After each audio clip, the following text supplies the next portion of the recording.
All right. Well, good morning, everyone. I'd like to call the State Land Board for June 10th, 2025 to order. We are in beautiful North Bend, Oregon at the Shutter Creek facility, and really appreciate everyone being here today.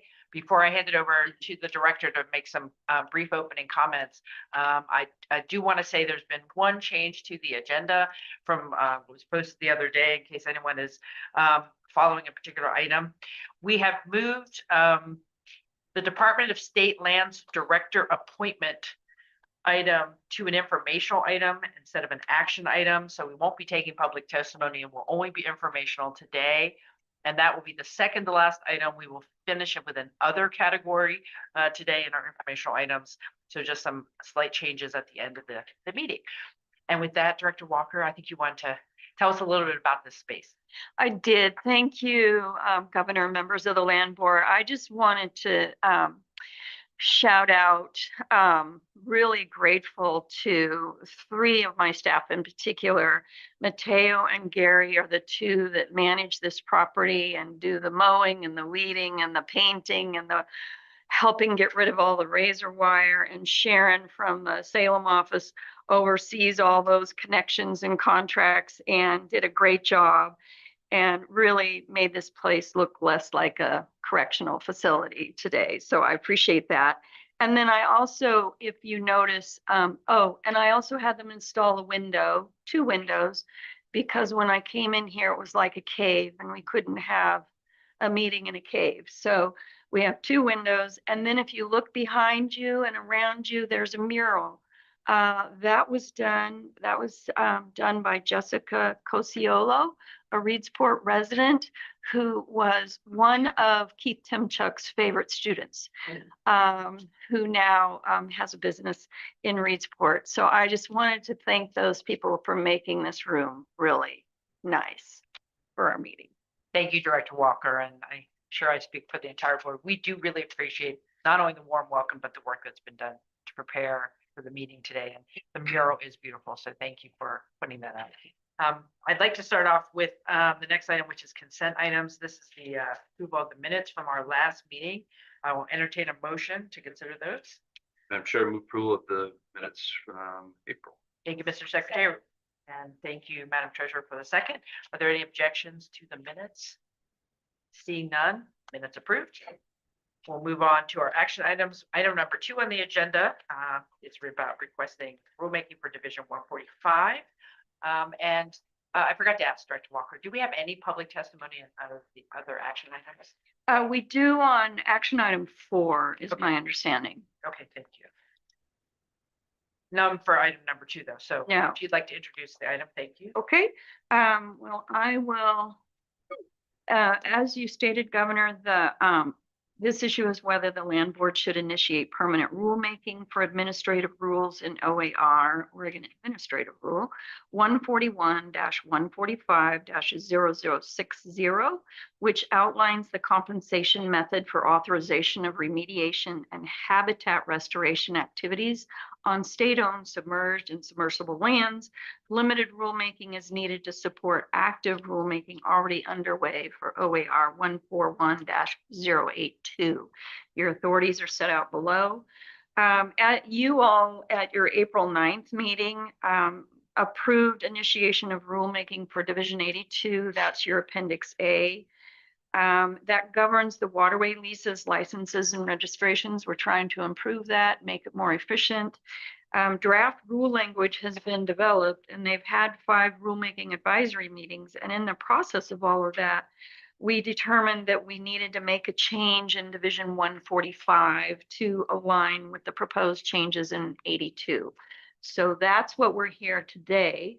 The proposed changes to Division 82 includes replacing the different options we had for leasing with a single calculation method that's based on real market value.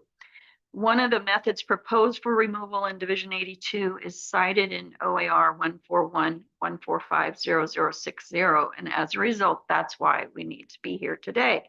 So upon approval today, the department will include this minor rulemaking in all public involvement activities planned for Division 82, and move forward. So at this time, I would make a recommendation on behalf of the department that the land board authorize the department to initiate permanent rulemaking for OAR 141-145-0060, which outlines the compensation method for authorization of remediation and habitat restoration activities of state-owned, submerged, and submersible lands. Thank you, Director. Any discussion on the item? I'm sure, just a quick question. Could you explain a little more about how the sequence will go? If I understood you correctly, these are related, 882 and 145. So which goes first? Do you approve one pending the approval of the other? Is there conditional language, or how does that work? We're going to pull that into the RAC together, and so they'll work on it together, and then we'll approve both at the same time, is my expectation. Good, thank you. Thank you for that question. Madam Treasurer, any question? Comment, Yeah. just that this is to, Governor, when you came into office, one of the things you said was you want government to work more efficiently and be more streamlined, and this is a great example of something that's small, probably doesn't affect tons of revenues, but should that be kind of should be. So thank you, Director Wall. Thank you, Madam Treasurer. I would entertain a motion. Madam Chair, move approval of the recommendation and the authorization of initiation of rulemaking. Thank you, Mr. Secretary. Thank you, Madam Treasurer. Second. Any objections to the motion? Seeing none, motion carries. Thank you very much. Moving on to action item number 3. Item number 3. Oh, this is a fun one. This is, They're all fun. yeah, they're all fun. Say that. Well, it's fun just because we have all been interested in making sure we can start charging for our cables undersea. I think, Ellie, it'll be this Friday, Ways and Means? Oh. Okay, all right. So the issue here is whether the State Land Board should initiate permanent rulemaking for administrative rules in OAR 141-083, which govern easements for undersea cables on state-owned, submerged, and submersible land in Oregon's territorial sea, which is 3 miles out. Rulemaking is needed to conform with the updated territorial sea plan, Part 4 and Part 5, Appendix A. So that we need this for that reason alone. And then also to improve the easement application process, which is also good, streamlining. And then rulemaking may also be needed for establishing the fees in rule, dependent on the outcome of Senate Bill 793A. And that's what I just asked Ellie about, our government relations director. It passed out of the natural resources sub last week. Because today's Tuesday, yes, last week, and it'll go to the full Ways and Means this Friday. We've just been waiting for that to pop out. It passed both, it passed the Senate, and then it went down to Ways and Means. It sat for a little while. So your authorities are set out below, and for decades, our cables have been installed on the bottom of the sea, the territorial sea, and it's often referred to as undersea or submarine cables. And if you've never seen a map of all of the cables under the sea worldwide, it is a fascinating map. They're all over under the sea. So they're in the future, these cables they transmit global data via optical fibers, and they're laid on, affixed to, or buried beneath the seafloor. So in the future, undersea infrastructure may also include power transmission cables and pipelines to serve purposes like carrying electricity from offshore wind turbines to the mainland. With Land Board approval, the department issues easements allowing use of the territorial sea for this infrastructure. And it's one of several state agencies that has a regulatory role. We're not the only ones. First adopted in 1999, that's a while back. It's when I entered the legislature, so that's been a while. The administrative rules that govern this regulatory work have not been updated since their adoption. So like me, they've grown old. So specifically, these rules guide applicants with cable easements, the application, terms and conditions, and penalties and reconsiderations. Proposed updates are necessary for multiple reasons. the most important of which is to modernize the rules to align with current practices and evolving technology. Oregon's Territorial Sea Plan Part 4, which was adopted in 2023, and Part 5 in 2019 were updated, so we need to manage that. And we need to modernize the fee structure.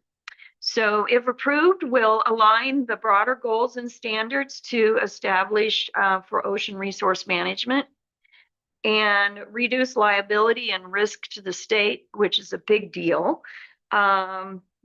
We, of course, had an incident in our past where we had some issues and there was some risk and liability, and we have learned from that. And dependent on the outcome, of course, we'll change the fee structure for Senate Bill 793.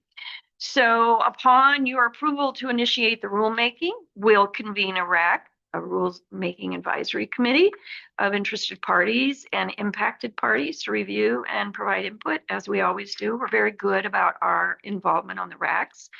And known and impacted interested parties include such folks as industries in telecommunications, energy and utilities, environmental consultants, state and local governments, universities, tribal governments, environmental and conservation NGOs, and coastal communities and business. So a whole lot of folks to choose from to be on our RAC. It'll be one of our larger RACs, I think.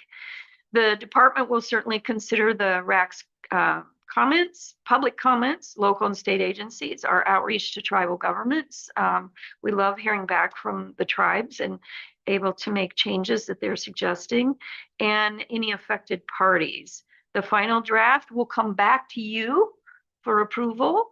So at this time, I would recommend on behalf of the department that the Land Board authorize the department to initiate permanent rulemaking under OAR 141-083, which governs easements for undersea cables on state-owned submerged and submersible land in Oregon's territorial sea. Thank you, Director Walker. My first question is, what do you think the timeline will be in terms of when it would be back? I'm going to turn to Bill. Mid next year? Mid 26. It takes a while for rulemaking, and our expert on this subject matter is going to be gone for a period of about 6 weeks, starting in July or August. And so when she returns, we'll get on it. Makes sense. I would assume the update would take some time anyway, just because. It does.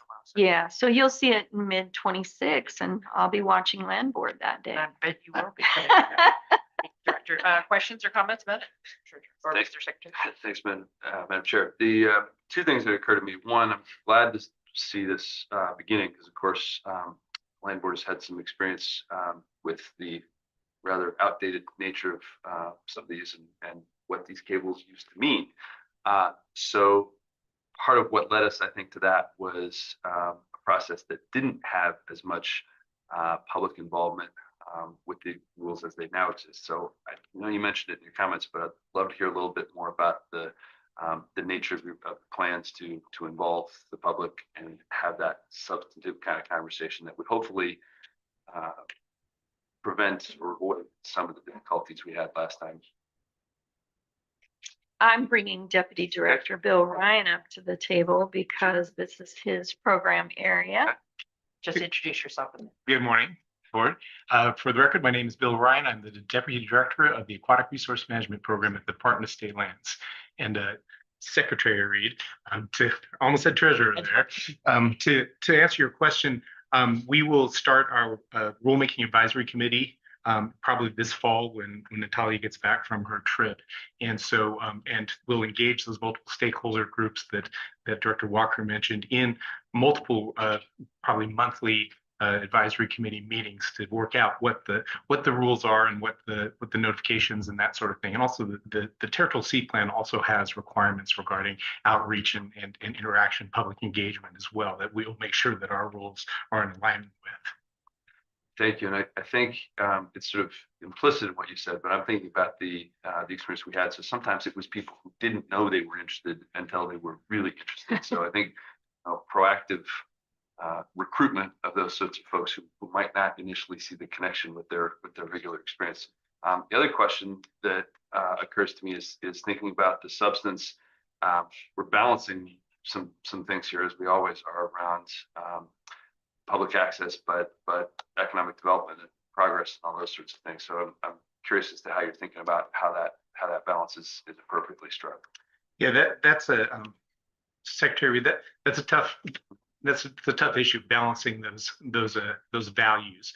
And so really that's not addressed sort of globally as part of a rulemaking. It's really through the process of getting comments on what the proposals are and what the stakeholder thoughts are about that, and looking at basically trying to balance those interests, whether it's environmental interests, economic development interests, or private property interests. Those are the three that tend to kind of rub with each other. And so it's very situation dependent upon what the actual proposal is and what the circumstances of that particular proposal are. But the intent is to make sure that everybody gets heard and has an opportunity to share their opinions and their positions and values, so that the department can make that type of a decision. Yeah, I recognize it's premature to ask for the outcome, but I appreciate you articulating it that way and referring back to our obligation around greatest permanent value. So I appreciate that. Yes, certainly. And one thing to add is that, a lot of it really it's the siting, it's the location of where these cables are going. We work with the Fishermen's Commission to make sure that they're not interfering with the ability to fish in those areas. The challenges that we've had is land and what happens after that.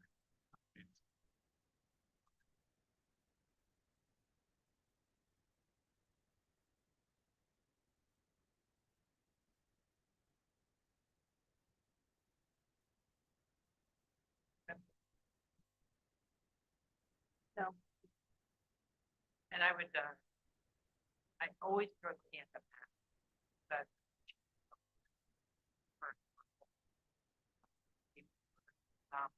Might provide some guidance. Right now.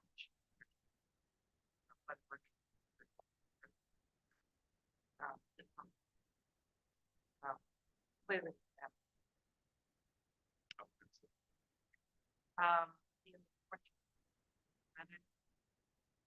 I'm sure we will have the recommendation.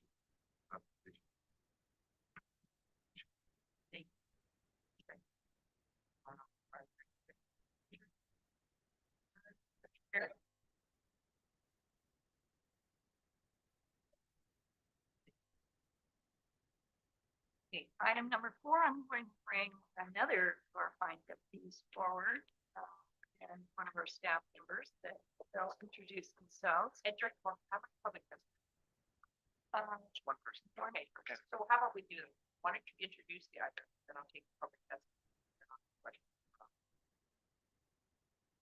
Okay. All right. Yes, it's, I understand it's Michael Harris from the David Wright. Kind of David's right. Yeah, I know my lawyers. I'm a former court reporter. Davis Wright, Tremaine, attorneys in Portland. All right, so the issue on item number 4 is whether the state land board should authorize the sale and release of approximately 274 acres of subsurface mineral and geothermal rights in Morrill County, currently held by the Department of Administrative Services, to Rowan Percheron LLC. The site is located within Section 28, Township 3 North, Range 24 East, Tax Lot 123 of the Willamette Meridian in Morrill County, State of Oregon.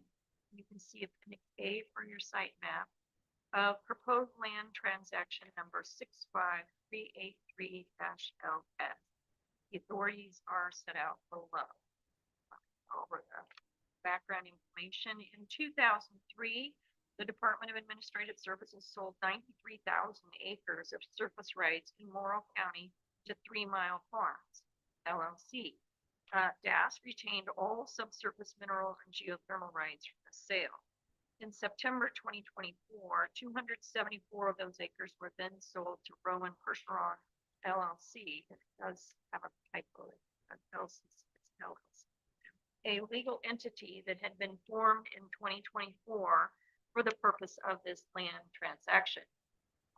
Rowan Percheron intends to build a data center at this site which is located approximately 6 miles southwest of the city of Boardman and just west of the Boardman bombing range site. Those people on that side of the mountains know where that is.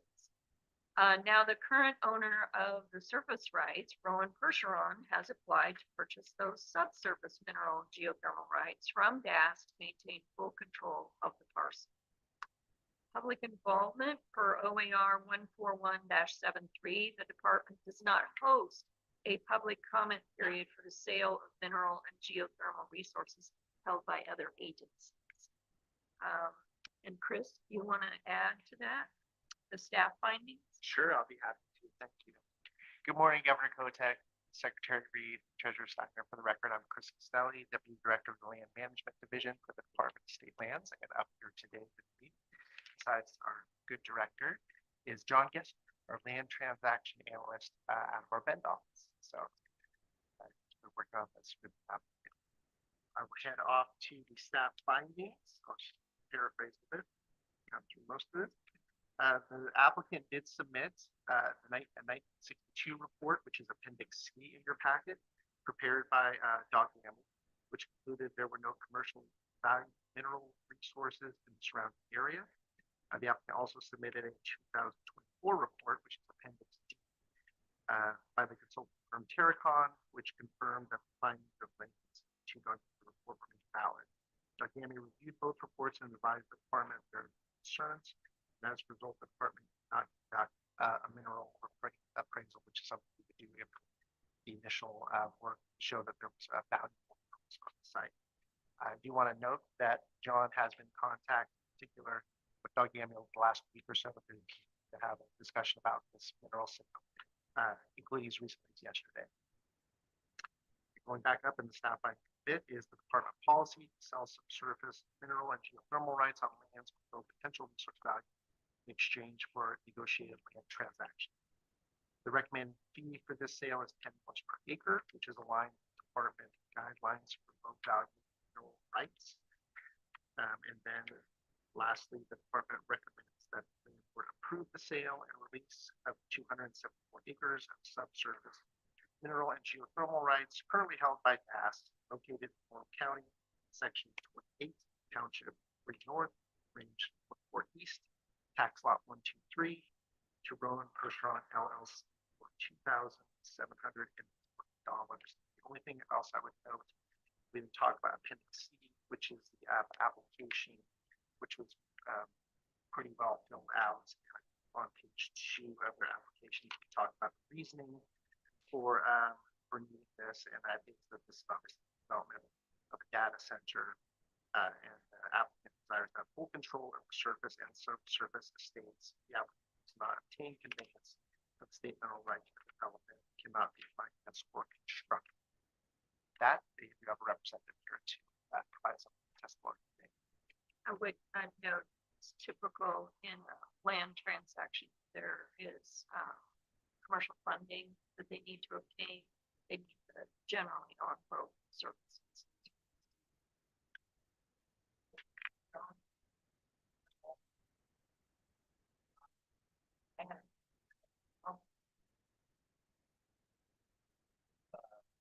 Thank you, Governor. The record, my name is John Gessner, and short answer, no. That covers it.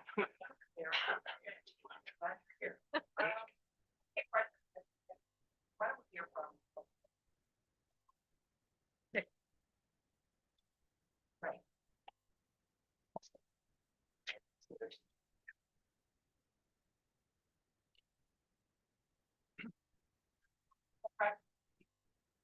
Well, you're in luck. I'm not one of those robust lawyers, so. My name is Mike Karras from Davis Wright Tremaine. I represent the applicant in this matter.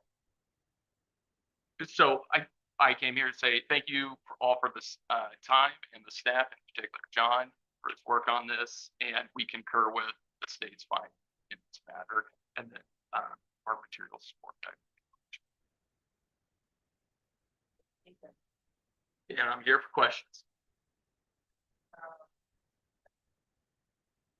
Thank you, Madam Chair. Director Walker's last comment about the need for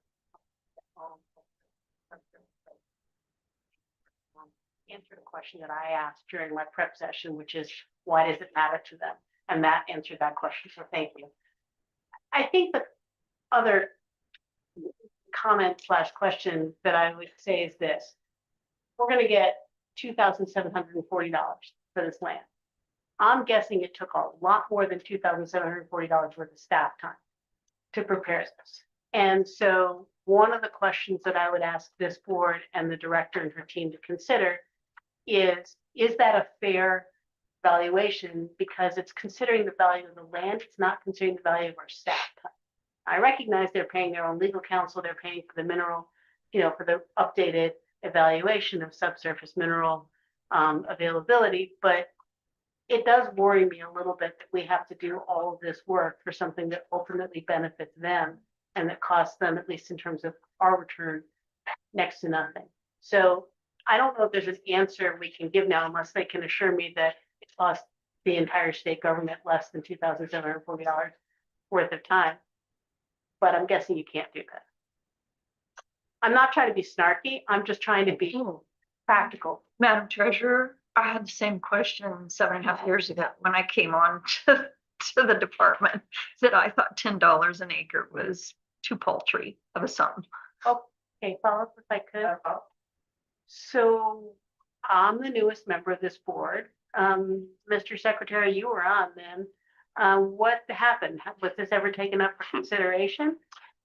Madam Yes. Chair, Madam Treasurer, we'll go ahead.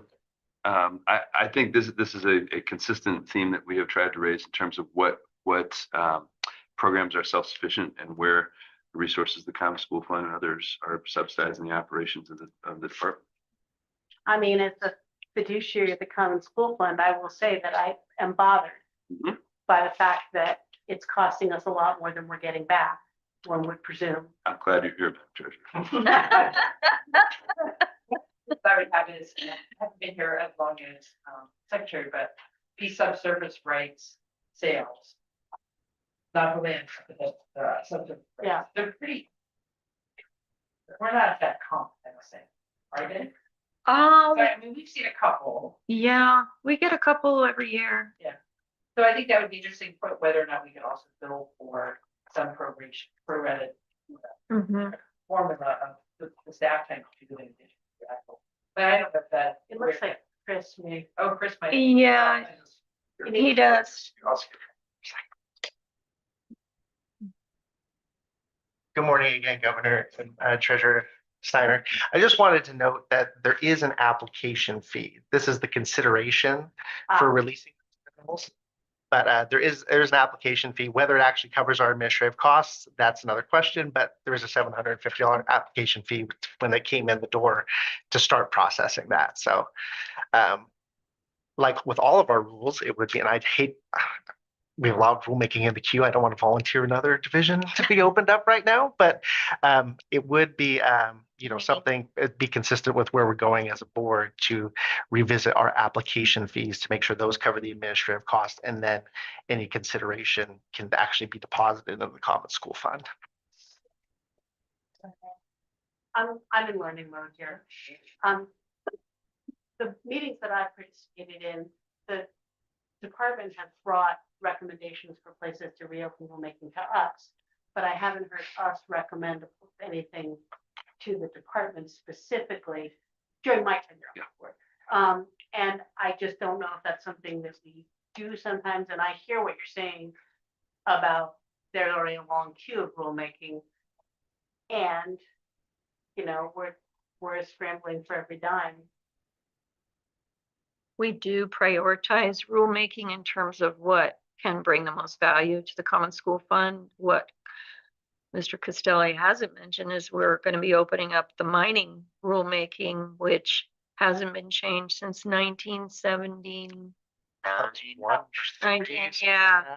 And so we're going to do temporary rulemaking because we're really nervous about mining operations, particularly because we have a lithium mine that's some of the largest deposits of lithium in this country. And So we prioritize those. We have taken direction from the land board. You were going to hear it in my summary today of things. But we hired a student to come, a master student to come help us and do a survey about our removal fill fee program, and found we were woefully undercharging for those fees to match all the time involved. And the treasurer was with us at that time and asked us if we would engage in rulemaking once we presented that. So you do have a voice. You just haven't used yours as much yet because you've only been here since January. But yes, we like to bring you issues and suggestions for rulemaking, but you're certainly welcome to make your own. And this has been on my list as well. But it's been a lower priority for some of these higher priority things. Okay. I don't mean to belabor this point, but what I would say, and I recognize Director Walker, that this is your last meeting, we'll be talking about that in a little bit. And we'll be getting a new director in who will have a lot of things on the new director's plate. And I think the land board might consider at a near future meeting, having a conversation about whether we should ask the department to review in general their fee structure and ensure that as much as possible it is self-sustaining, unless that gets to a point where it's ludicrous. But I really am unclear why the Common School Fund should be subsidizing a private corporation. And that's a little snarky, and I apologize if it sounds too snarky, and with all due I'm respect. sorry, you're in the middle of. Your client, right? And you don't disrespect your client, but this is a benefit to them because they can't get a loan, according to Director Walker, without it. So you understand my concern. I'm a steward of the state's financial resources. I completely understand and I appreciate your concern. The kind of big picture with all these projects is what it generates for the state of Oregon as a whole in totality, not just the individual school fund. But if you look at our application materials, we've identified what the greatest benefit to the state as a whole is, including jobs, including tax revenue, including broader support for the counties themselves, especially in that Eastern Oregon area where the counties aren't as supported as opposed to Multnomah County, for example.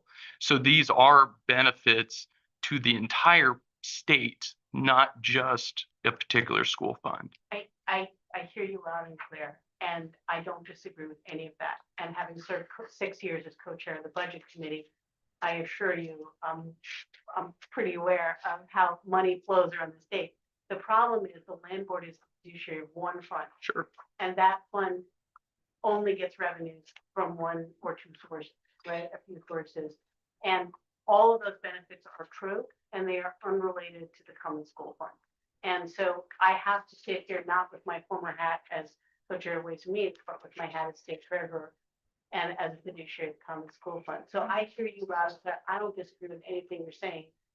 And in the grand scheme of things, my guess is that re-envisioning the fees for this kind of thing, or the cost of the fair market for the land, is not going to be of significant financial detriment to the companies that want to buy it.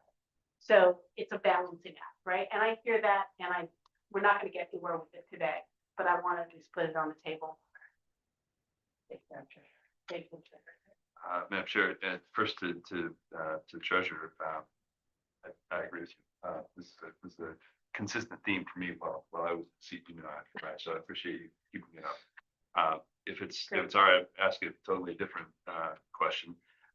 Just curious, as I'm looking at the application, Rowan Percheron, and then there's some emails from Rowan Digital, seeing some other references. So I just wonder if you could give us a little sense of the structure and some more info about the applicants and plans in the context of the server farms. So Thanks. So Rowan Percheron is the landholding entity that's developing the project. Rowan Digital is a parent company of that.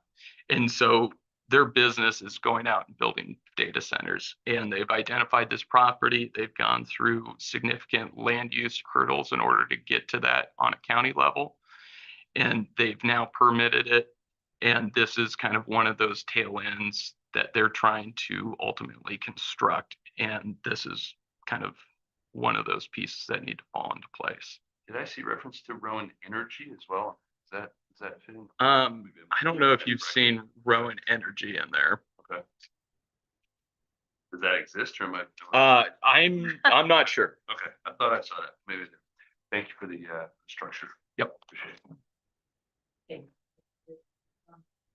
One comment about the cost of the application. All these fees are, I think most fees are. We need to change it. to become more. So the cost is actually quite. I don't need. Have to go. They don't have to. Mm-mm. Okay, well, that's good. Not this one. We did on the removal fill fees because the removal fill fees were governed by statute. And so we got the right to change our fees. So I'm sure that bill was to give the authority to do it by rule. Yeah. Yeah, so now. Yeah. That's also changed. Yeah, but we got that. Changed. We already did that. We were successful on that. I have another. So, understanding that no geothermal and other things like that on the property, any sense of the potential landowners' commitment to sequestering of carbon emissions into the salt that could be underneath? You know, kind of. You know, this is what the salt area. It is. Yes. Sorry. Totally running back. Just want to throw that out there that when you do have, you know, potentially site, have an option. Using permission. And take that away from. The one thing to consider is it's close to clean energy. So you have clean energy nearby in the form of hydroelectric, possibly solar. There's not a lot of emissions that'll be coming out of it, my understanding. Yeah, I know that PG has a site that they're applying for down south of the property for a solar farm. So I believe the last time I looked, I think PG had a site south of the farm where the Carty Reservoir is. That I believe that they have a open application for solar. There's also a ton of wind energy out and about through that whole gorge area, so. Jody, the next thing about this conversation is it's a preview for what we're going to hear about carbon capture, potential of capturing emissions from other places, not just the one that's right there. Any other questions?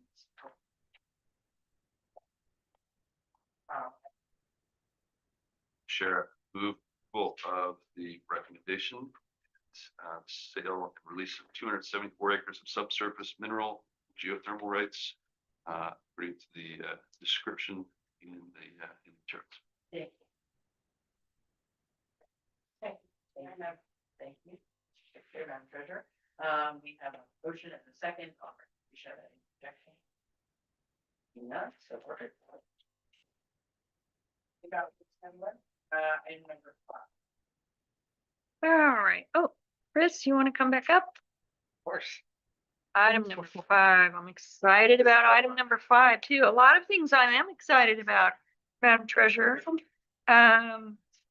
This this is important, and I'll start it off, and then I'm going to have Chris go into the details. And we have one of our Ben staffers here, Brian Cochran. So the issue for you on number 5 is whether the land board should authorize the department to accept a patent. And a patent from the federal government is deed. They don't have deeds. They call them patents. So whether we should authorize the department to accept a patent for an 80-acre property from the Bureau of Land Management for in lieu lands, still owed to the state of Oregon since statehood. The property consists of undeveloped forested land zoned high-density residential, and it's inside the city limits of La Pine in Deschutes County.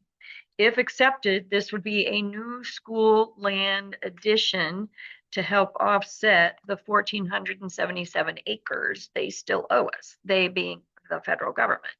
So with that, your authorities are set out below, and I'm going to turn it over to Deputy Director Chris Costelli for our final time together at Land Board. I think so. All right. It's been a pleasure. Thank you, Director Walker.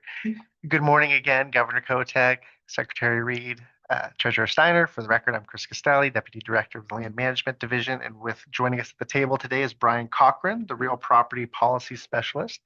And he's been helping us out quite a bit in our Bend office, filling in while we had our manager on leave as the acting Real Property Manager as well. As Director Walker mentioned, the federal government owes the state of Oregon approximately 1,477 acres of in lieu lands, of school lands not granted to the state when it came into the Union in 1859.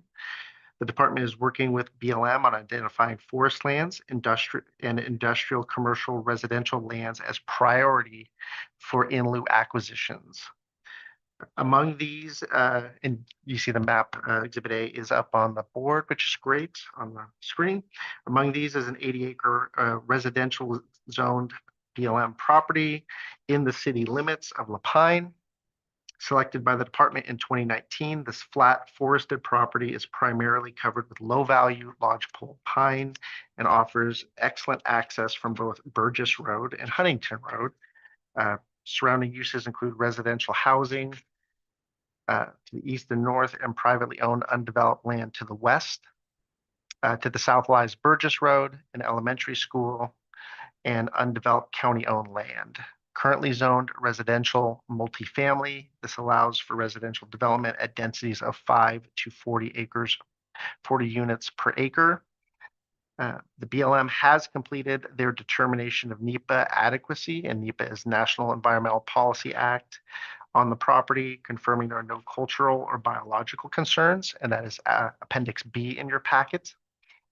An adjacent landowner had a small issue that the BLM said that they would resolve prior to transferring the property, but as Brian informed me today, that trespass has actually been resolved, so that's great. The BLM has internal actions and approvals to complete, but the transfer is anticipated between July and September of this year. To accept this transfer, the cost to the department is $0. The zoning and location of the property make an excellent candidate to support housing in Central Oregon. Once acquired, the department will plan the quickest and most cost-effective way to build housing on the site. Options include selling the property to a developer or partnering with the city of La Pine to create a development plan and market the site for sale. The next section talks a little bit about the public involvement, which include multiple steps from both the department and BLM. First, BLM required that a proposed classification of public lands for state indemnity selections letter advertised in the Bend Bulletin for 5 weeks. Second, the department opened a comment period concurrently with the work the BLM was doing, which was open from March 22nd, 2024 to June 18th, 2024. And 4 comments were received, and those are in Appendix C. Lastly, the department recommends that the land board authorize the department to accept in lieu land known as a patent from the BLM for an 80-acre parcel located in La Pine at a cost of $0. With that, we'll be happy to answer any questions.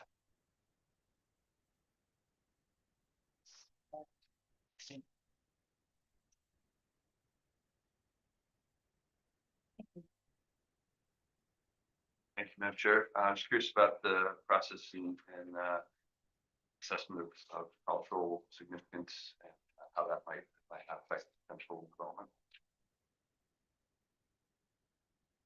Thank you. My name is Brian Cochran, Real Property Policy Specialist, Governor Kotek, Secretary Reed. The BLM did a full assessment of property during their determination of NEPA adequacy, and that included cultural review, wildlife reviews, boundary reviews, and the like. So we're not expecting any issues. They did not find any concerns for cultural resources. Does that include consultation with tribal governments as well? I don't know if they did do that. I can find out and And I would. Let us say that the government together get Oh, yeah. Really good question. Given its location close to other places. Not really private, private setting, but it's private process. Only where they, start out. No, it's pretty ready to go. We're hoping to work with the city of Lapine, after acquiring it, to see if they have any concerns, and then we may work on, selling it for development. I think what we're hoping to do as well is invite the city have them involved in the development plan. Let them tell us what they'd like to see in terms of the kind of housing. And take that into consideration as we work to market the property. Would that be correct, Brian? Yes. Well, I think that's one of the things that I'd like to put on the record. I would like to come back at appropriate time, probably as soon as possible. We had a house crisis. We didn't need to be we're out. But after you have that initial conversation, where we contemplate sale of property, understanding what our development goals are, just on a minute. We're not going to help them. However, how we work with this and the other stakeholders that we're going to have was appropriate and advantageous.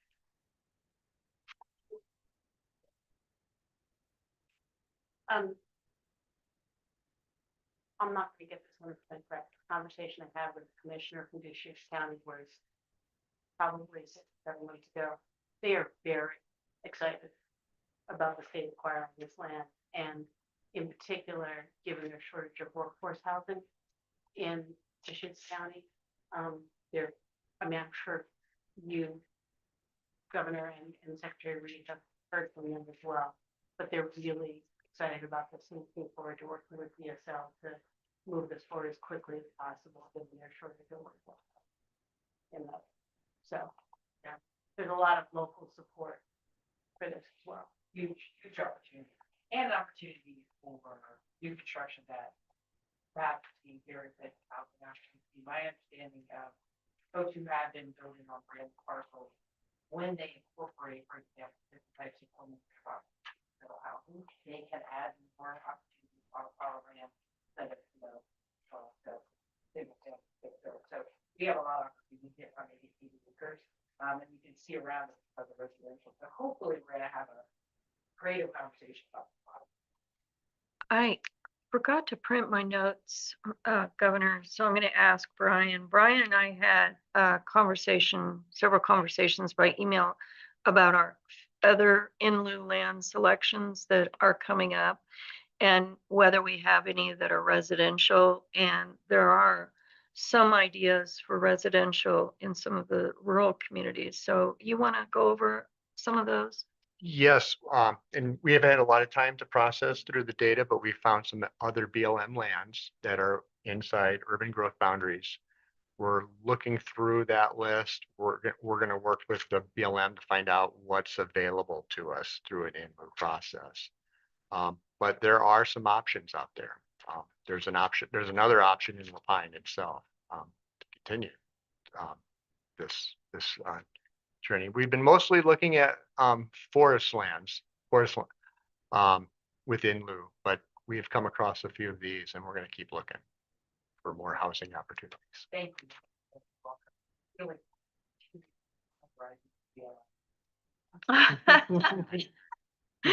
Maybe talk about it. Yeah, I think so too.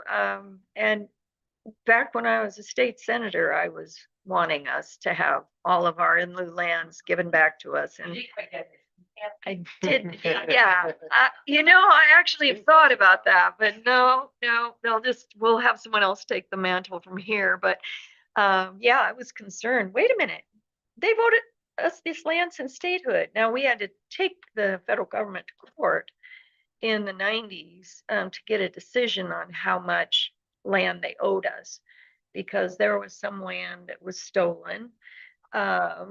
by unscrupulous people back in the day. They're big land swindlers in the 1920s, and we lost a lot of our land back then. So anyway, after they did all their calculations, it came out to be a little under 10,000 acres, I think. We've whittled it down to 14. Some good acquisitions around.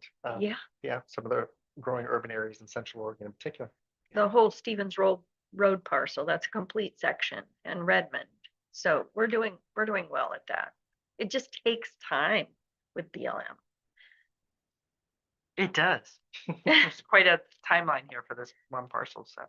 Other questions or comments? I would entertain a recommendation. Madam Chair, move approval of the recommendation, the authorization, acceptance of inland land patent and the acres. Aye. Second. Thank you. Any objections to the motion? Seeing none, motion carries. Thank you very much. Thank you. Let's go build some housing. Good luck, right? Hmm? Bill up in that. No, We're on item not gonna do it. number. There are just all kinds of interesting things today. yeah, Moving over to the metro area, ODOT I-5 overpass. okay. The issue in front of you today is whether the State Land Board should approve a request from the Oregon Department of Transportation, or ODOT, for a permanent easement to maintain the freeway overpass crossing the Willamette River in Township 1 North, Range 1 East, of Multnomah County. Your authorities are set out below. And so this one's interesting. In preparing for the I-5 Rose Quarter Improvement Project, ODOT determined there was no easement on the existing overpass. Oops. So to correct that, ODOT is seeking a permanent easement for the freeway overpass connecting Interstate 5 South and Interstate 84 East near the Rose Quarter in downtown Portland. The overpass arcs high over the eastern bank of the Willamette River and will not be impacted by the larger project, as no work will occur on the overpass directly above the Willamette River. Most of the work is going to occur on the I-5 transit lanes north of the overpass, with additional work on the section of I-5 below the overpass. So approval of the permanent easement does not equate, I want to say this, it does not equate to approval of the broader I-5 Rose Quarter Improvement Project. We are not doing that. This approval only authorizes an individual easement for the existing overpass structure itself. And this use is allowed under the Lower Willamette River Management Plan, which, Chris, since our budget passed, we have money in the budget. We are going to be reviewing that Lower River Willamette. That's another really big goodie that was last revised in 1992, I think. Yeah, So not yeah. quite as old as our mineral pieces. So that needs to be done. But for now, it is an allowable use. So processing of this easement application has been horrendously long. It started in 2022. It took several months to obtain a complete application, and then several months to discuss and determine ownership. It actually took about 16 months to research ownership and do the mapping and all the work. And it's like, I had to joke about it because we're getting a lousy $100 for hours and hours and months of work. But the staff findings found that the proposed permanent easement is in line with general provisions for easements under OAR 141-123-0020, and no removal fill permit is required. And so the department recommends the land board approve permanent easement 64044-EA to the Oregon Department of Transportation to maintain and operate freeway overpass on, over, under, or across the Willamette River. And as I mentioned, the compensatory payment is a mere $100 according to OAR 141-123-0060. Ta-da. It just felt like a ta-da moment. Thank you, Director Walker. I feel compelled to ask a rhetorical question. So let me understand this. When this was originally built, no easement was made. Yeah, And then someone said, we need to do this. If we yes. hadn't gone all through multiple years now of this work and research, what would have happened? Well, they Is would someone have been, going to take the bridge away from the state? yeah. Yeah, they would have been in violation of not having an easement and built the structure, but I'm bringing Bill up for this one because it's his program area and he can answer that. Are we gonna tear it all down? I hope not. I'm just kind of curious how how this was prioritized. Yeah. Add on to that. Well, I can tell you, Initially? yeah, that it wasn't prioritized. This is not an unusual situation. There's a lot of infrastructure that was built decades ago that was built without looking at the state ownership of the waterway underneath. And the state actually didn't actively start managing the tidal navigable waterways until I think it's 1969 was when statute was actually put in effect that said, yes, we're going to start managing these and issuing. So this is actually a historically filled land situation. And so those are not uncommon across the state. And so, these come in and so basically as ODOT or a county highway department is working on a project, we'll look then at the ownership and say, oh, we need to get an easement for this particular crossing. And it's $100 because this is statute and associated rules from back in the day when we were taming the West.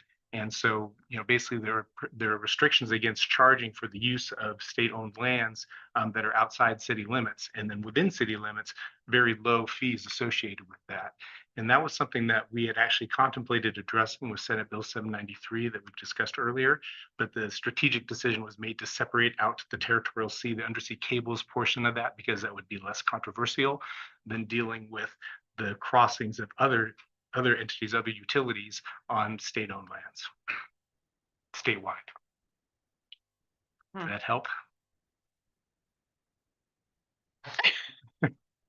So, Madam- Additional, Madam Treasurer, and then we'll go.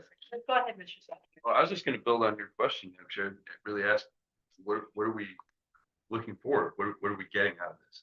If there are more coming here of this ride.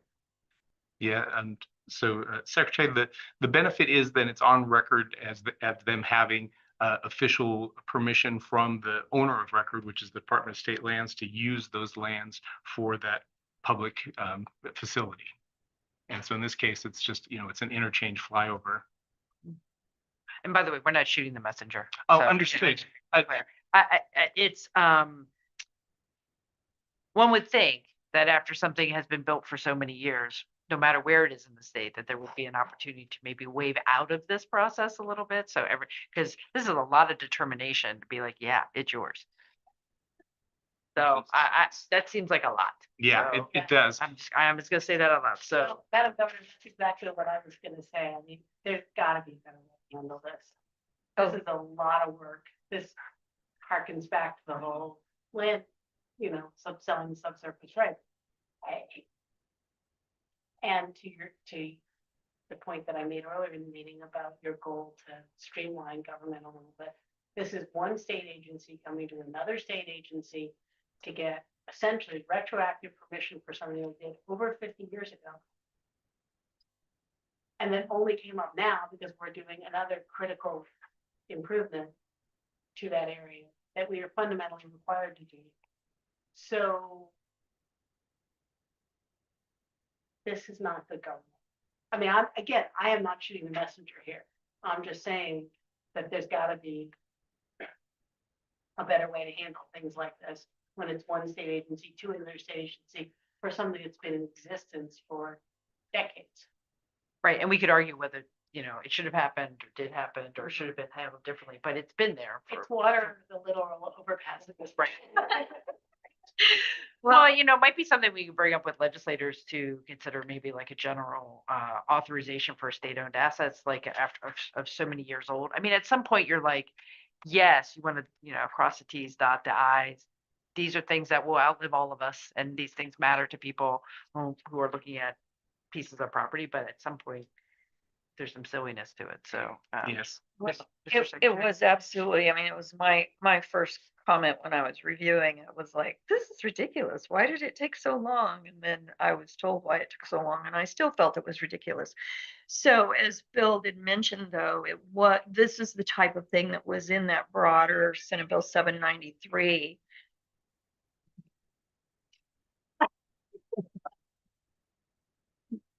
Wow. That's a good.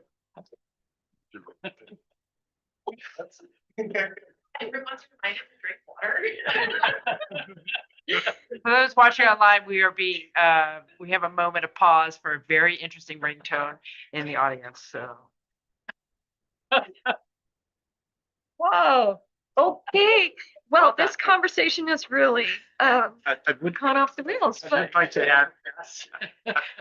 I would like to get back on track though and add one other piece of context here, because part of the extended time that it took to process this particular issue was looking at the historical filled lands. Yeah.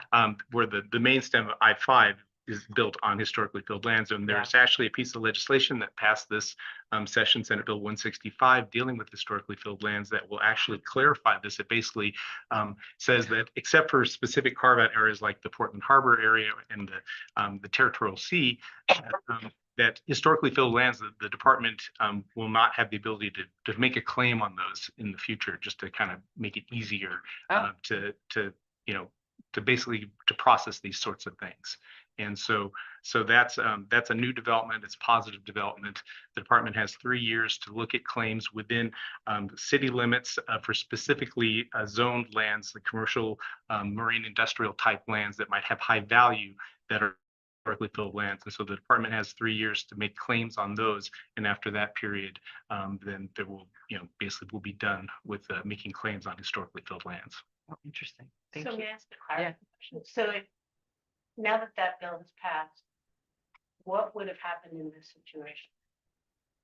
Well, in this situation, generally the department asks to, when we've become aware that there's a use that is not authorized, we will follow up with that user and try to get them to resolve that.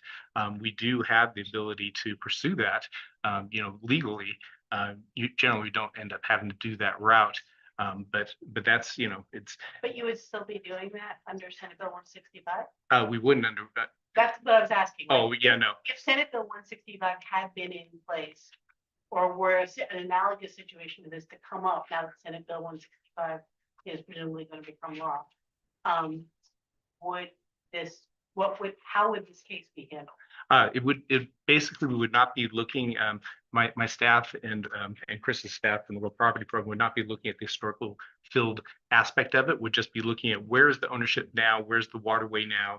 In this case, it's very obvious. It's just that flyover bridge that goes over the Willamette. And so we wouldn't have been doing that historical look at where the waterway was in 1859, what fill has happened since then, and where is the ownership now. We wouldn't be doing that. Chris has a comment to add to that. This is an I know, all-inclusive sorry. DSL land board meeting today. Yeah, I think that's true in most cases, but I don't think Chris Costelli, good afternoon now, probably, Governor, Secretary of State and Treasurer Steiner. We are gonna have a legislative update at some point too, so Ellen can help with this, but I think the exception for the Portland Harbor Superfund site remains. So this is within the Portland Harbor Superfund site. So I think we would still have to do the analysis. Oh, you're right, Chris. Yeah, that's how I just wanted. So Thank you. if this was somewhere else in the state, if this was Reedsport, somewhere like that, then everything Bill said is right. But I think the exception for historically filled lands fronting the ocean because of their importance to connect public to the beach remains, that exception, and the one for the Portland Harbor Superfund site remains from Senate Bill 912, which this 165 is sort of tweaking a little bit. And the original thought about why Portland Harbor Superfund site was exempted is it was just super complex, right? It was just the shoreline movements, and both sides would argue who owned it. So that was not something that felt could be legislatively fixed at the time. Thank you. Thank you, Chris. Well, it's a fun topic. Okay. Yes. This seems like the kind of thing that at some point, maybe when the new director settled in a little bit, that we have another conversation about how do we streamline things. Maybe that's something that your team, you know, 'cause I know your policy teams have been looking at ways to streamline interagency work. This feels like something that could, I mean, I get the Superfund aspects of this, but still fundamentally, that bridge is not going in, that overpass is not going in. That's correct. This feels like a good time to make a plug on the priority that I had for your agency was additional resources and staff for wetlands. Yes, I'll just leave that right there, yeah. which we don't have in your budget yet. So, but thank you, Okay. Madam Chair. Mr. Secretary, Sure. anything else? Entertain a recommendation. Madam Chair, move approval of the recommendation and approval of the easement. Second, Thank you both. Any other comments, any objections to the motion? Seeing none. Got us an easement. Okay, there we go. All right, thank you very much. We'll move on to, We're into informational items and geologic carbon sequestration Yeah. updates. so we have the Director of Dogami making his way forward. Thanks for assist out there, Rory.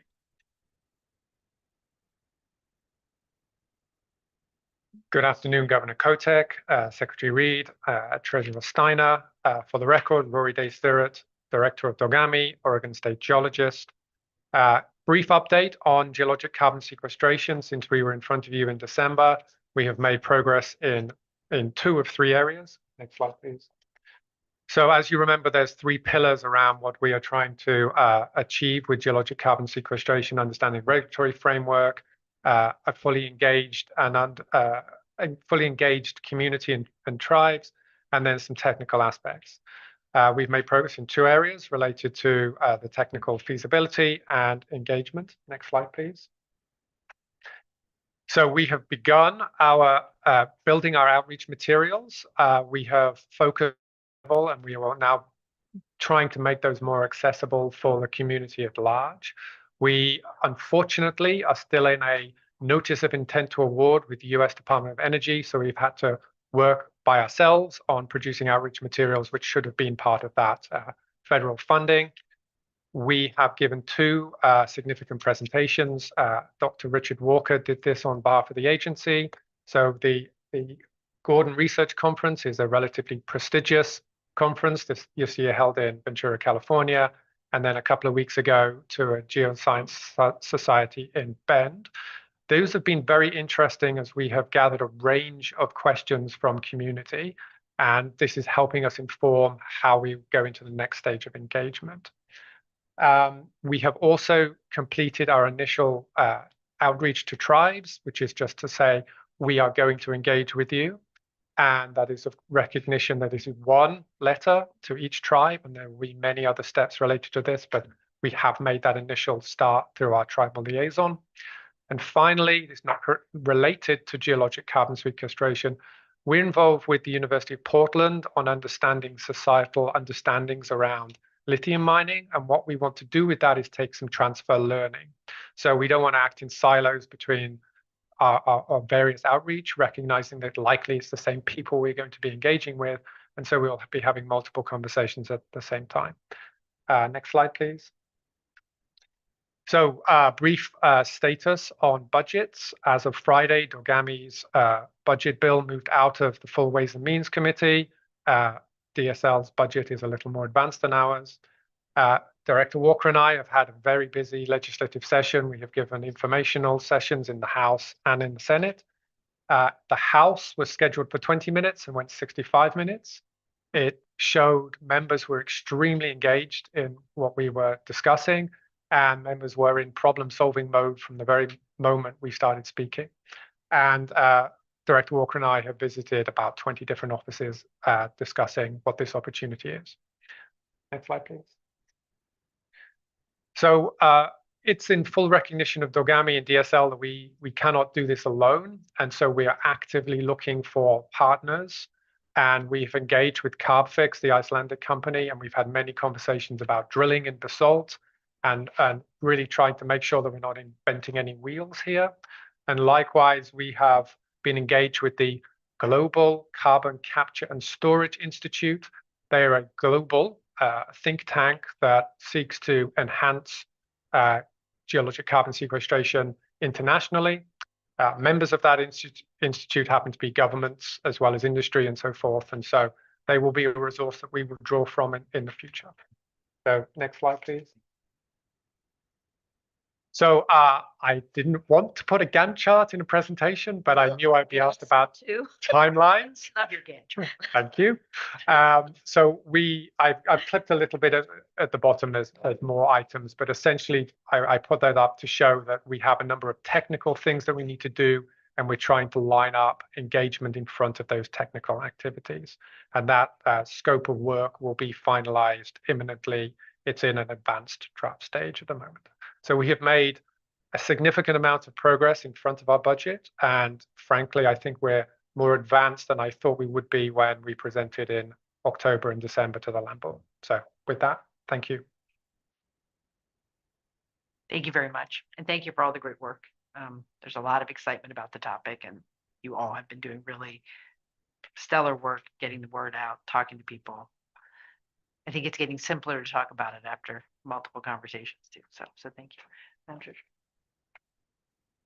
This is my first official conversation about this topic. This is very cool, but It is wicked cool. Yeah, okay. Yeah, I'm just playing my there, Boston. there you blues. go. Educate me for 2 seconds. Yeah, I'm sorry, I can't resist, you know, yeah, even after 35 years here, it still comes back. Yeah. Help me understand, if you want to do this offline and I can have a separate conversation, that's fine.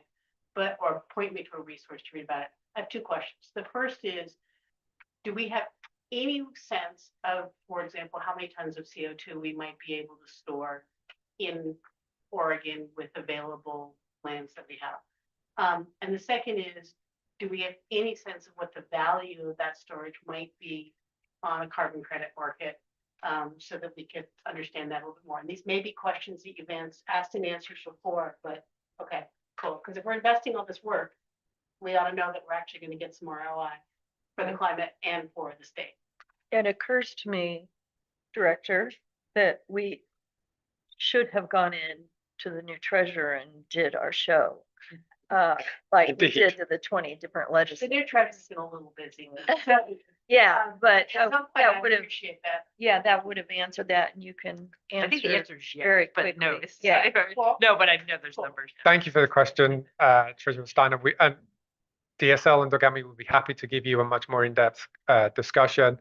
So very briefly, just for basalt, the Pacific Northwest National Lab have assessed that that's for Oregon and Washington, about 40 gigatons of CO2 could be stored.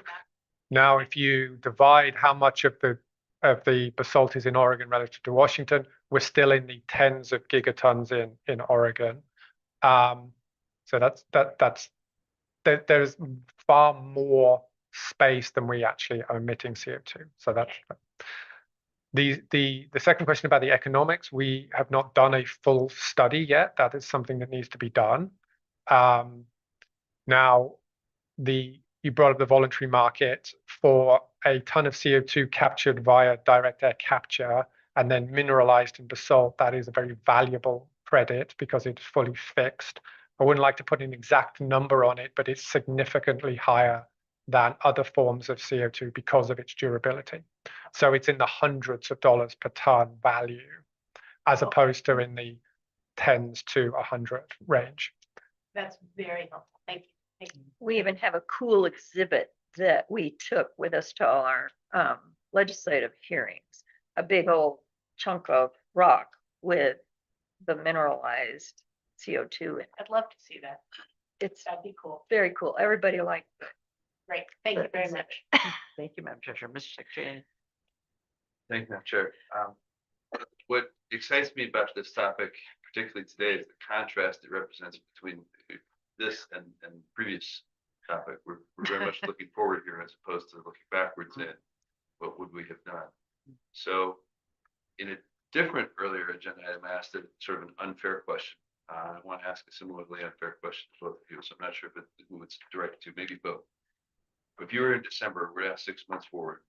If you're here again next December, 6 months from now, this is where it's sort of unfair because there are all kinds of things happening world, federal administration, all kinds of things. What would you advise us to be thinking about now? Because I don't want us to be in a situation where a previous agenda, I am thinking about, gosh, if we don't be done this or on this, what kinds of things should we be thinking about getting ready to make decisions on so that we're as prepared to be taking maximum advantage of this potential opportunity? Do you want, I mean, we need to settle on what piece of land we want to use. I think we need to do that sooner rather than later. And we're looking at land where we own the surface and subsurface. I think that's probably the most critical thing. So then we can begin to socialize the place and narrative around it. One of the tribes has responded to Dogami already that they're not interested because they're way too far away from that area. So, but there will be a lot of conversation with the Umatilla and the Warm Springs in particular, and perhaps the Yakima, whoever is in that area, wherever we choose. But for me, and if we don't have a site chosen in 6 months, I think we're in a lot of trouble. So, Rory? We will have a site chosen in 6 months. That's not an issue. There are an innumerable number of things that need to occur. However, we have been challenged to accelerate as much as we can with it, while also not cutting any corners. So we're going to do that. And in 6 months, we will be telling you definitively where we plan to drill and to what depth and how much it's going to cost. One of the talk about the storage here should not, well, it may not be direct PSL, shouldn't set the fact that what comes for the storage capture. Where that occurs, might also. Or Direct. Correct. Has your budget passed yet? It is out of the full ways and means.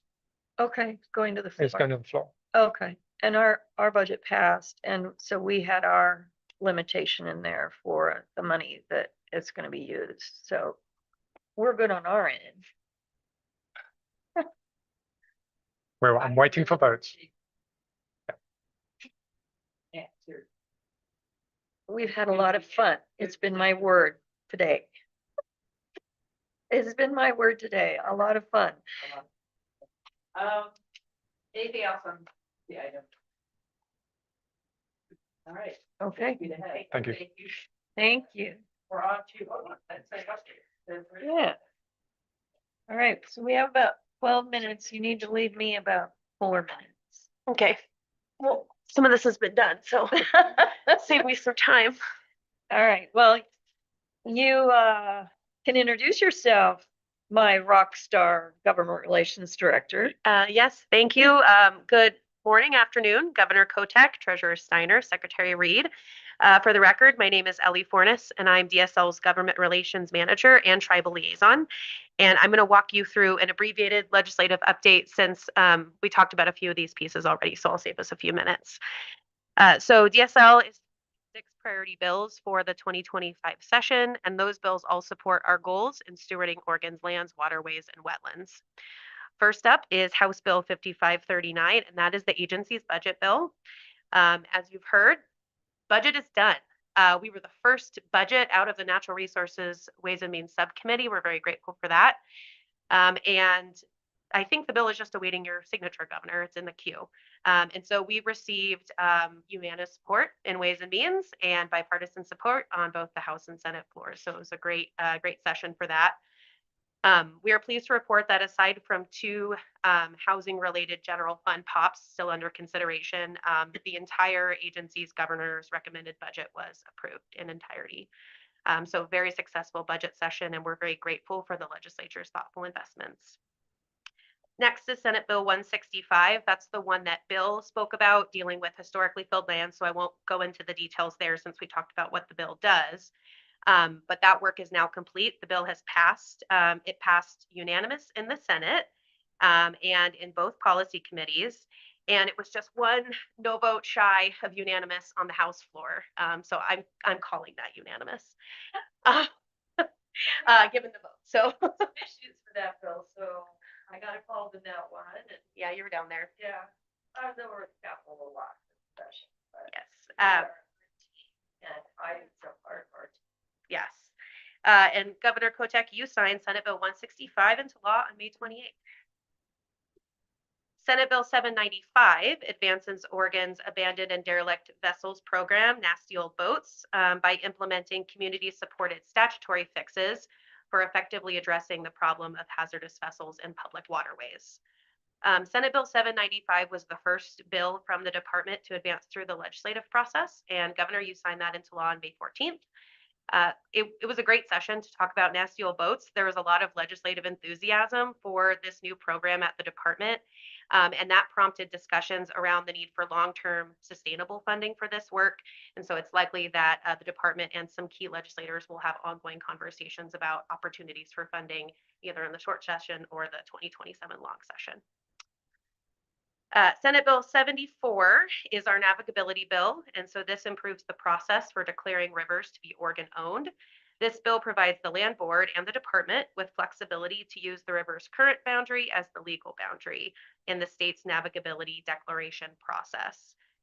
Negotiations around Senate Bill 74 were robust and ultimately successful. We got everybody on board, and I think the only ones left opposing were Farm Bureau, but that's in their policy book. They have a statement that says that they do oppose new rivers becoming navigable. So we got everyone else on board. And the bill was bipartisan throughout the process, both in the Senate and in the House. So we're very excited that this bill passed. It's really wonky, but it's incredibly helpful to the department. And Governor, you signed that on May 27th. Senate Bill 147 is a housekeeping bill for the department to more effectively manage the Elliott State Research Forest. That was also a good amount of work on that one, lots of amendments. But we did receive a unanimous vote in the Senate Natural Resources and Wildfire Committee, and then it had to go to Ways and Means because it gave us updated procurement authority for the department. Senate Bill 147 garnered bipartisan support throughout the Ways and Means process and again on the House and Senate floor. And the bill has completed its journey and it's in the queue for your signature, Governor. Yeah, okay. Finally, Senate Bill 793, which we've talked a little bit about. This gives the department new rulemaking authority, allowing for fair application fees and compensation rates for undersea cable easements in Oregon's territorial sea. As Director Walker mentioned, we're still actively advocating for this bill. It's the last one on our list, and it is making its way through Ways and Means. And so last Thursday, I think the 5th, it had its work session in Natural Resources Sub. And my hope and assumption is that it will be in full on Friday, but sine die is imminent. So I don't know yet. That agenda has not been released, but we're waiting on pins and needles for it. And then to wrap up, in regards to other session activities outside of our agency-sponsored legislation, the department has been tracking 519 bills this session. Of those 519, we are paying particular attention to 14 of them. Those are all bills that, if passed, they could impact DSL programs or topics of interest. They could provide additional resources to the department for new or existing work, or also provide updated direction on administrative rulemaking, which is a big topic of this session. Most of those bills are in Ways and Means or they're in the rules committees right now. Overall, 2025 has been very, very busy for DSL, but also very positive and a little bit fun. We'd like to give a big thanks to all of you for helping us set the agenda, for everyone behind me and beyond at DSL and outside partners that help to make all of this work successful. And as we approach sine die, I want to give a special shout out to Ivy Jones, as Director Walker did. She's our policy and legislative analyst. And so Ivy joined us right before session started. And so thanks to her legislative experience and her talent for learning very complicated subject matter quickly, she's been an invaluable partner of the team. So I couldn't have done it without Ivy. That's my full update. I had 10 minutes scheduled. You have a lot of questions today, so I'd be happy to take 5 minutes worth of questions if you have any. Thank you, Ellen. Questions? None? I don't want to raise any specter of questions that could at all somehow impact anything that you're doing here. So Thank you. leave it at that. So, I would like to make one last comment if I could. So talking back to our fee conversation, we were talking about whether fees would have to be looked at in rule or in statute. And just so you know, so both Senate Bill 793, those new fees, and also the removal bill fees that we've already passed, those will require ratification by the legislature. So we'll have short session ratification fee bill for that. So just to let you all know about that.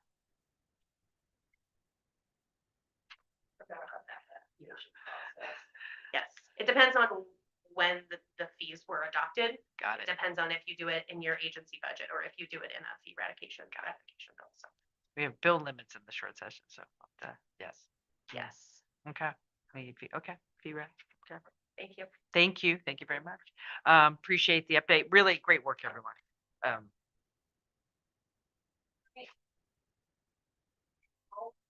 Well, I think we're gonna switch and do the Department of State Lands Director appointment piece first.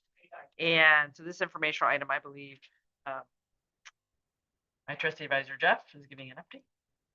That is right. Jeff Huntington, Governor's Natural Resource Policy Advisor. So a few land board meetings ago, the board delegated the search process to be run by our office and with me on point. So just a quick summary. We had a little over 35 applications for the position. There was a criteria that you adopted that we used to winnow that down to 6 or 5 applicants. We put those 5 applicants in front of a group of stakeholders and then in front of a separate group of agency staff and executive team members from other agencies representing the full breadth of budget, DEI, tribal engagement, legislative folks that have specialized in that with other natural resource agencies and with DSL staff. Those 5 applicants were narrowed to 3, which the land board assistants interviewed, and then narrowed to 2, which were then went through interviews with a panel of chairs and members of tribal councils that we contacted all 9 federally recognized tribes in Oregon, and approximately, I don't have the figure in front of me, but I believe it was 5 tribes or 6 tribes participated in that interview process of the 2 finalists. Those 2 finalists were then sent to land board members individually, and those interviews have happened. I think my recommendation for the land board at this point is to have a full land board executive session where the 2 finalists that each of you have interviewed individually have a conversation with you collectively as a group of 3. And then we'll follow that with a vote at a public meeting to be scheduled. And I think that interview would be in executive session and likely scheduled for next week, depending on calendars. And that's the update on the process. Questions? Thank you, Jeff. Any questions? We are moving along as fast as we can. So that is, thank you, Jeff. And so stay tuned for that. And so that takes us to the euphemistic other. Category. Mhm. Put anything I want in there. All right, thank you. So I have just a couple things, bring to your attention, and then I just want to go over, there's a sale that's pretty imminent on our other Stevens Road parcel. And, they've asked for an extension of time, which I will give them, but, it looks like we're almost there. And what I'm very excited about is that's the piece that has the educator housing on it. We have 20 acres of low-income housing included in that parcel, and 7 of those are dedicated to educator housing. An educator could be any person employed by a school district, including a janitor or receptionist or a teacher. So I can't tell you. For me, that's a legacy project here, and I'm going to talk to my grandchildren about that, and I'm very pleased. Number 2, looks like Boat USA is is about ready to give us $1 million grant that we applied for cleaning up boats, ports. So our staff, the ADV staff, has been busy applying for grants to bring money into the program. So I'm pretty excited about that, and the ports are going to be very excited. As you know, we received our habitat conservation plan and incidental take permits from the federal services. The Elliott board will meet tomorrow. They're expected to approve, I'm hoping, the biennial operations plan. So I'm just excited, and I've signed all the ACP and ITP, so that we're good. Now I just want to talk about a couple of things, because Treasurer, I heard you mention at one point that you wanted to make sure that land board is providing direction, director. And that's not quite what I said, Ms. Walker, but. No, okay. I mean, something like that. Is the land board providing direction and advice and work to the director? So I just wanted to say that you have prior to your coming, and the treasurer, now Secretary of State, has been here the longest, and I was given 3 tasks when I was hired, 3 specific tasks. And Mr. Secretary, you'll remember what those were. And I just wanted to go over those. One was to move the unclaimed property program to Treasury. We did that. Now I was in the Senate, and that bill came in front of me twice, and it never passed. Well, it passed, went to Ways and Means where it sat. So that was a big lift, and Jessica was very involved in that. Dimitri was involved in that, and so was Ryan. So it was a very big lift, and we did that. The next thing I was asked to do was to get an HCP for the Elliott. And I remember Governor Brown saying, we need to do that with all due dispatch. And wow, I didn't think it would take that long. But we got it by the skin of my teeth just before leaving. And then the third one was to look at finding an alternative partner or other opportunities for management of South Slough National Estuarine Research Reserve. We spent a little over 2 years looking at that and determined that the Department of State Lands was the best place for that agency, part of the agency, to stay in existence. It supports schools, school kids, and science, and all of those great things. So if you want to see the memo that I wrote on that, I don't know that I provided that to you. Madam Treasurer, since you came on, but that one, I think we came to a good outcome.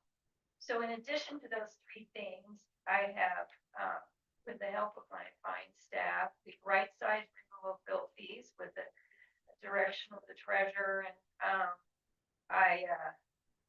I'm signing that tomorrow. My staff sent it to me last night, and I was too tired to read it, so I'll read it when I go home tomorrow, and I'll sign it. And we'll be done, except for the ratification process. We established an ADV program, abandoned and derelict vessels. Thank you, Governor, for initially putting the money in your budget. Thank you to the legislature for putting it back in. Because it's really a tremendous program. We're doing a better job at managing our leaseholds to avoid instances like Oval that cost us $12 million to clean up all those abandoned derelict vessels. They were not abandoned. They were just part of this man's leasehold. And this man just last year filed bankruptcy. And I don't think he knew I used to be a court reporter in bankruptcy court. And so I transcribed his meeting with creditors. I used to be a court reporter. So I transcribed it. And we went over it with our DOJ counsel. And I said, this is not true. This is not true. This needs to be investigated. So short story is we got our, the money he owes us exempted from this discharge. So he will owe us that money for a long time to come. And it's not a little bit of money, it's millions. So, we also restructured our organization and we now have 3 deputies because this organization has so many responsibilities, so much work, we couldn't do it with 2. And we also now have 3 operations manager. The legislative session was one of the best we've had, and I enjoyed stepping in and helping Ellie when she did it.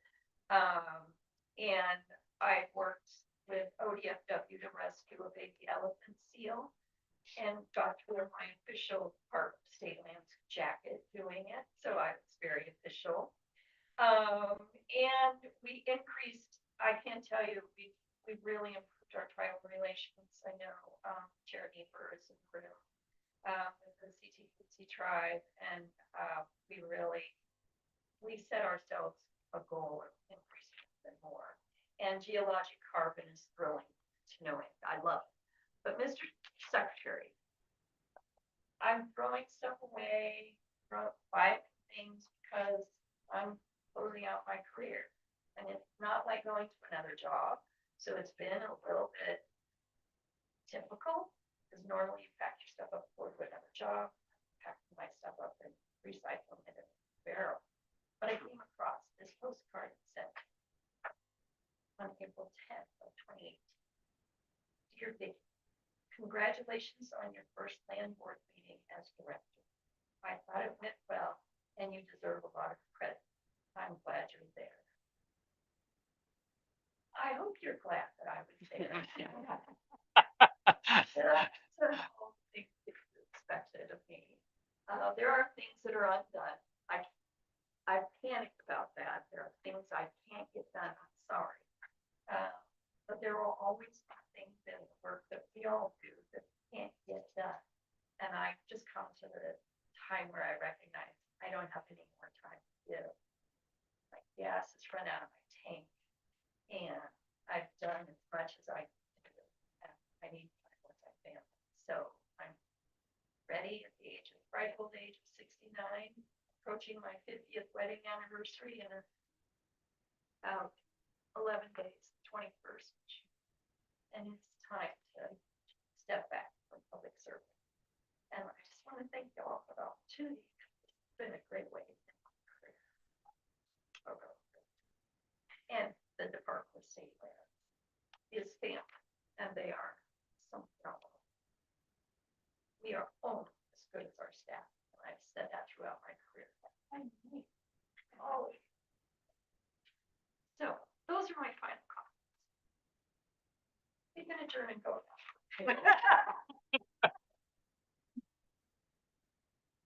Well, thank you, Director Walker. And for those who are watching this, are not a regular, if you're not a regular attendee of the land board meeting, this is the final land board meeting of our outgoing director. And so we're going to take an opportunity to make some comments.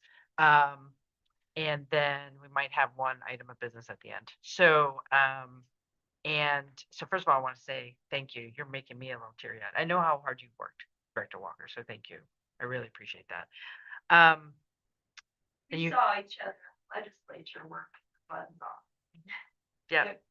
On ways and means. I know your work ethic, and you have showed that many, many times over. So, and I'm glad you're talking about your accomplishments. I think we have to talk about some other things, though. Yeah, just in a small way. So,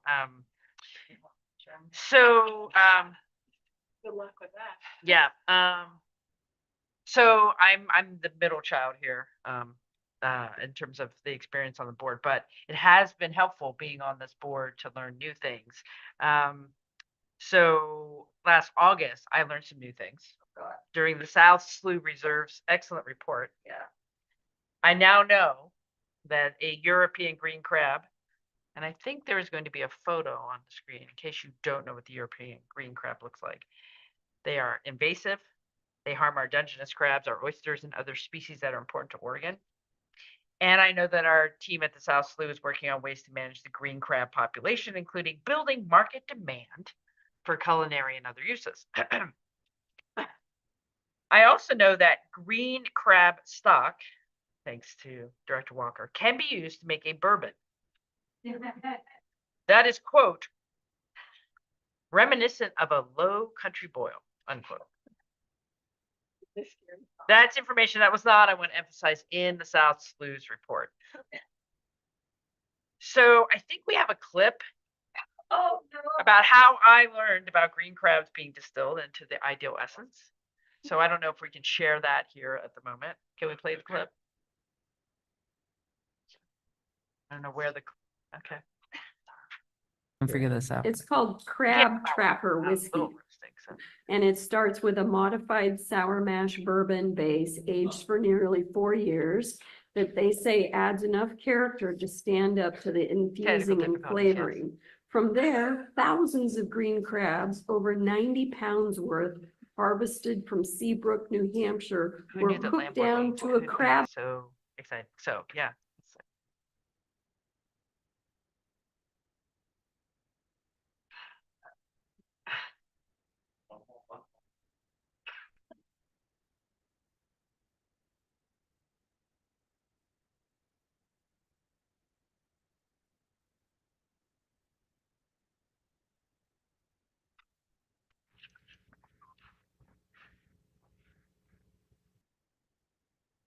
them in different areas, different substrates, different depths. We just had our fellow do a wonderful presentation for her master's thesis defense on eelgrass. So I'm excited to see where this research can keep propelling us on that front.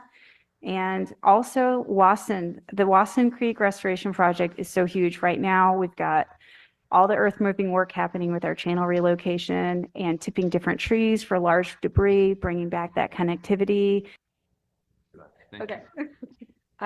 Back to green crabs. I had known there were some culinary things that have been done with it, and I'm fond of bourbon, though I'm not sure I'm going to drink this one. But the University of New Hampshire worked with Tamworth Distilling to create a bourbon that's green crab flavored.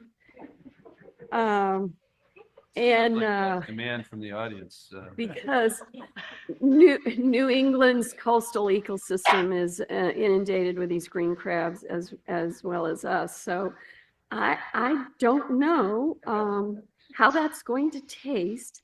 But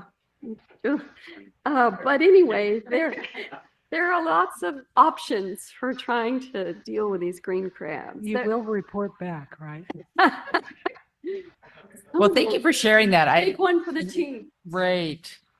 And they're European, so you would think there's Yeah. something. We'll have to get OSU's Food Innovation Center on it too. And be like, I think we can figure this out. It's called Crab Trapper Whiskey.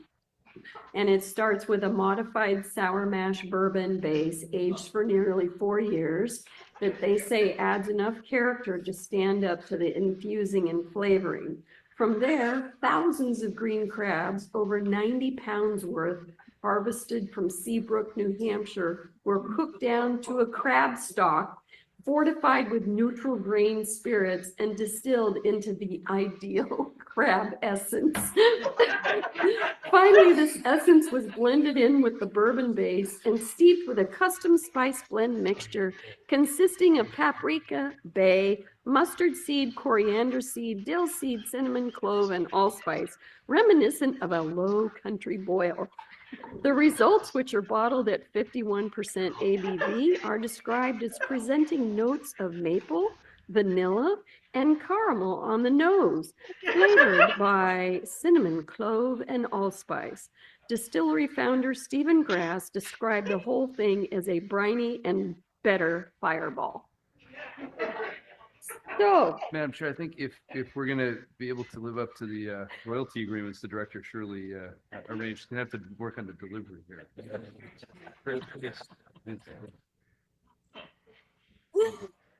So we know you have maybe a future, skill set as a bourbon aficionado of coastal products. So I'm getting feedback here. Hold on a second. Oh, thank you. Well, I have a few more things to say, but I don't want to hog the dais here. I'm going to go to the treasurer first. and then end with the secretary. So Oh, I'm the newbie. Thank you, Madam Governor. So I have not had the privilege of working with you in this particular arrangement for very long, Director Walker. But you mentioned the whole business of moving trust property from DSL to Treasury, which I'm grateful for because I love that division in my new job. But I was one of the people you didn't mention because I got to work with your team and with the treasurer's team because that happened when I was co-chair of Ways and Means. So I remember this process well, as does Ms. Fornes, who was my chief of staff at the time. So, you know, Oregon's a small place. We all work together. And what I would say that I particularly appreciate about your tenure is your creativity and your passion for the work. And whether that's making sure that we know about green crab bourbon or protecting our elephant seals, or more importantly, or more technically relevant, you're making sure that we do everything we can to benefit the Common School Fund and therefore the children of the state. I really admire the tenacity, the good humor, the passion, as I said, that you brought to this job. You're going to be a tough act to follow. And if anybody's earned a well-earned retirement with family and friends, it's you. Because you've had so many years of service to the state in so many different ways. And I'm deeply appreciative of the model you've set for so many other public servants. So thank you very much, Director. thank you, Madam Treasurer. Mr. Secretary. Thank you, Madam Chair. I think, you know, for me, there are certainly things that we come to count on, and your tenure has almost entirely matched mine on the land board. So it will, as others have said, take some adjustment to getting used to a different face, a different voice, a different perspective in the role. That's healthy, but it doesn't mean that it's an insignificant change. So I'm certainly going to take a while to get used to that. I would certainly echo the treasurer's comments about trust property. That was not an easy thing, and you and your team deserve a lot of credit for making that transition smooth. I think ultimately that's been a good outcome. And obviously, we'll all have lots more to say about the Elliott later on in the day, but it's worth mentioning here. I think that's something that everyone ought to be really proud of, and it's fitting for me that your last official meeting and comments are here because it is such a significant accomplishment for Oregon. Which there's a certain symmetry to that too. The land board is the first board in Oregon at statehood. And to have one of your last official acts take place, something that is so well connected to the history of Oregon from the beginning to well into the future, seems fitting to me. I would point to, I think, a couple of things that really distinguished your work from my perspective. Really important, I think, for the land board to have a director who is a communicator. And we have joked sometimes about the things that we communicate about that aren't on the agenda. But I think that has been a really significant strength for you, keeping us informed about things that we might not know about, seeing around corners, thinking about things that might not occur to us, so we can have our best chance of making the right decision.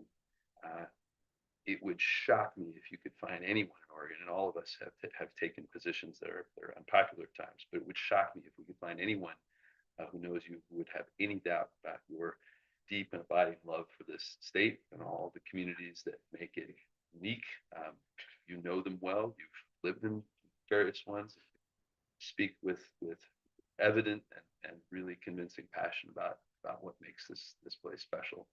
And that has set you up, I think, for success, really, really importantly. The final thing that I think has been a real advantage for you and for us is that you were an elected official as a legislator. This is not news to anyone in this room, but I think it's important because you know the unique challenges of being an elected official. You can anticipate the intricacies and challenges of working with a group of 3 independently elected people. Can't talk with each other except in these meetings. That creates a lot of interesting dynamics. But your experience, I think, has set you up to navigate all those challenges really well.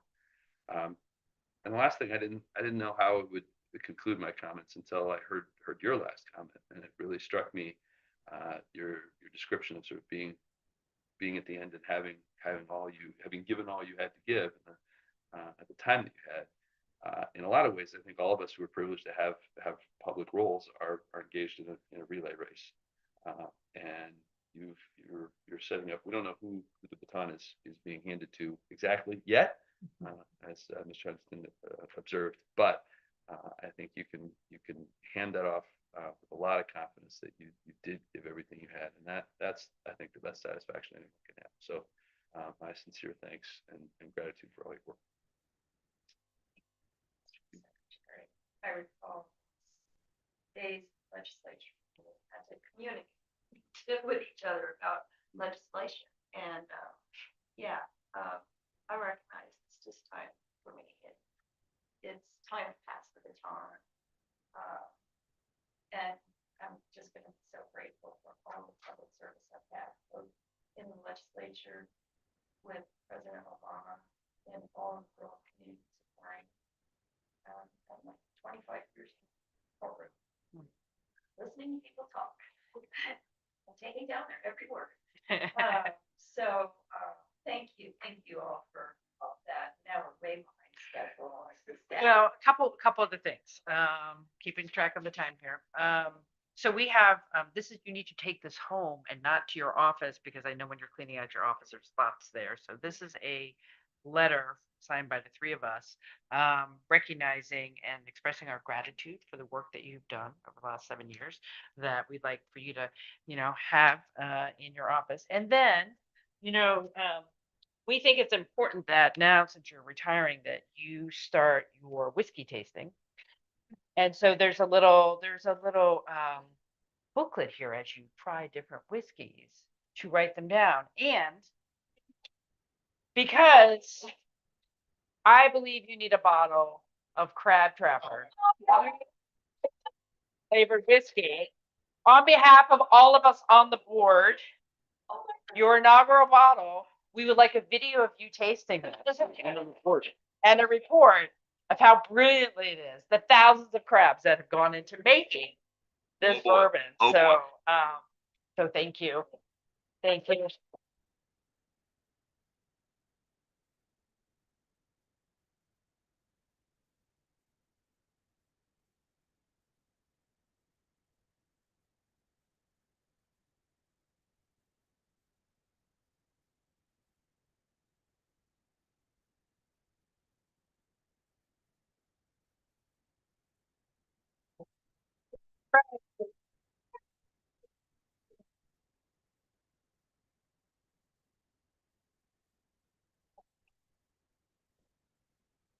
My son is going to be drawn into this.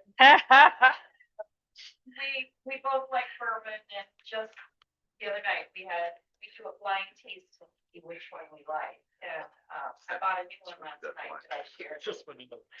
I had dinner, but we will do a blind taste after we try it. I can't wait for you to try that. So She wasn't kidding about the video. no, definitely want to know. You'll have to call me over. I can try it with you. So, thank you, Director Walker, and everyone who has helped make this meeting here at Shutter Creek for the land board so successful. I want to pause 1 moment.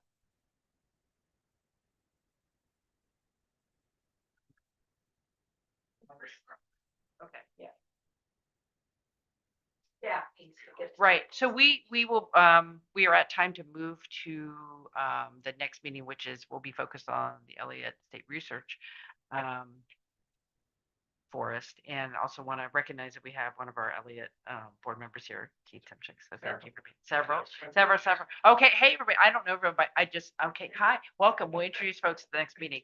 But before I adjourn, I just want to take note of the fact that while we did not have public comment today on a particular issue, we have two individuals who have traveled here to have a conversation about the Sandy River Delta. I'd like to have 15 minutes with those folks before I go to the next meeting. So if they're still here, I'd like to have a few minutes since you've made the trip here. So with that, I'd like to adjourn our meeting for the moment, and we'll be back this afternoon for the research force meeting. So thank you very much, and the meeting of Land Board is adjourned.